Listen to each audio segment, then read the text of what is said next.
In a heartfelt moment that stirred the nation's pride and respect, Prince William joined King Charles and Queen Camilla at a deeply moving reception in honor of war heroes from across the United Kingdom and the Commonwealth. Held within the historic walls of Buckingham Palace, the event brought together veterans spanning multiple generations, some of whom had not set foot in the palace since their investitures decades earlier. The soft golden glow of the late afternoon sun filtered through the palace's grand windows, bathing the room in a solemn yet celebratory warmth. Crimson banners, polished regalia, and the subtle scent of fresh flowers set the tone for what would be a momentous evening. But it wasn't the grandeur of the setting that moved the guests most.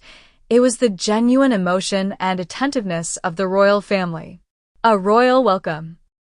Prince William arrived shortly before the event commenced, stepping from a black car in full military dress, the glint of his medals catching the light. He paused briefly at the palace steps, nodding respectfully to the guard of honor before entering. Inside, his grandparents, King Charles and Queen Camilla, greeted him warmly. The family's connection was evident in their easy conversation and shared sense of purpose. The king, looking regal and composed in his own military attire, has long held a deep admiration for those who served in defense of the realm. His own time in the Royal Navy gave him a unique camaraderie with the men and women being honored that evening. Queen Camilla, ever poised and gracious, carried an air of calm that made even the most stoic veterans smile as they approached her. Please subscribe to my YouTube channel. A Gathering of Heroes. As the event unfolded, veterans ranging in age from their early 30s to over 100 filled the room. Some leaned on walking sticks. Others wore their uniforms proudly, every ribbon and insignia telling a chapter of bravery. From the beaches of Normandy to the deserts of Afghanistan, the stories shared were as diverse as they were moving. Among the guests was Captain Edward Murray, a 102-year-old D-Day veteran whose crisp salute drew applause. "I never thought I'd see the inside of this palace again," he said with a smile, his voice trembling with age and awe. "To be thanked by the King and Prince William, it's something I'll carry with me forever." Younger veterans, too, found themselves overwhelmed by the solemnity and gratitude shown. Sergeant Maya Ahmed, who served in Iraq and later in peacekeeping missions in Africa, described the event as a healing moment. "We don't talk about our sacrifices to be thanked," she said, "but it feels like a balm on old wounds when someone does recognize them." A personal touch. Prince William, known for his easy charm and deep empathy, made his way through the crowd slowly, engaging each veteran with focused attention. He listened to tales of loss, of triumph, and of brotherhood. He shared stories of his own experiences as an RAF search and rescue pilot, creating an unspoken bond between him and the guests. For many, he represented the continuity of royal respect for military service. "I remember flying into some rough conditions, but I always knew the ones on the ground had it harder," he told one group of Falklands veterans, his voice quiet but steady.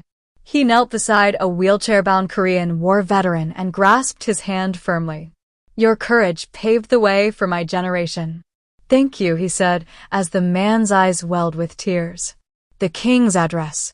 As the reception progressed, a hush fell over the room as King Charles stepped up to a small lectern near the center. His voice, measured and resonant, carried through the room. Please subscribe to my YouTube channel. Today we gather not simply to honor service, but to recognize the spirit that defines our nation. Each of you has answered a call far greater than yourselves. In your sacrifice, you preserved the freedoms we now enjoy. He paused, his eyes scanning the crowd. You have our unwavering gratitude, and you always will.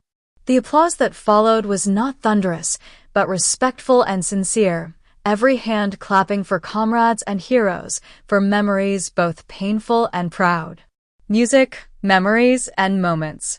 After the formal speeches, a military band performed stirring renditions of classic wartime songs. The strains of "We'll Meet Again" and "The White Cliffs of Dover" brought nostalgia and, for some, tears. Prince William could be seen singing softly along, his hands clasped behind his back, eyes distant as though remembering stories he'd heard from his grandmother, Queen Elizabeth II, about the war years. In a quiet corner of the reception hall, an exhibit displayed letters, medals, and photographs from conflicts past. Prince William lingered there with his father, both taking in a faded letter from the trenches of World War I. It was a rare, almost private moment between monarch and heir, a shared reverence for history and service. The next generation. Perhaps one of the most poignant aspects of the evening was the presence of young cadets and junior soldiers who attended as representatives of today's armed forces. Their eyes wide with awe, they mingled respectfully with their elders. Prince William made a point to introduce several of them to older veterans, bridging generations with stories and smiles. In one particularly moving scene, a teenage cadet named Ethan saluted a 98-year-old former paratrooper. "You walked so we could run," he said. The veteran nodded solemnly. "And now it's your turn to lead with honor." A nation's promise. Though Buckingham Palace has seen many state events and grand affairs, this reception stood apart.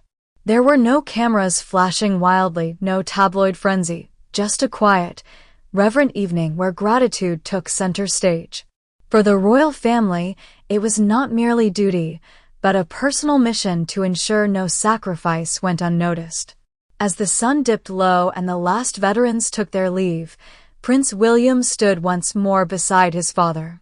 They exchanged few words, but the bond was clear not just between father and son, but between two leaders determined to preserve the legacy of those who served.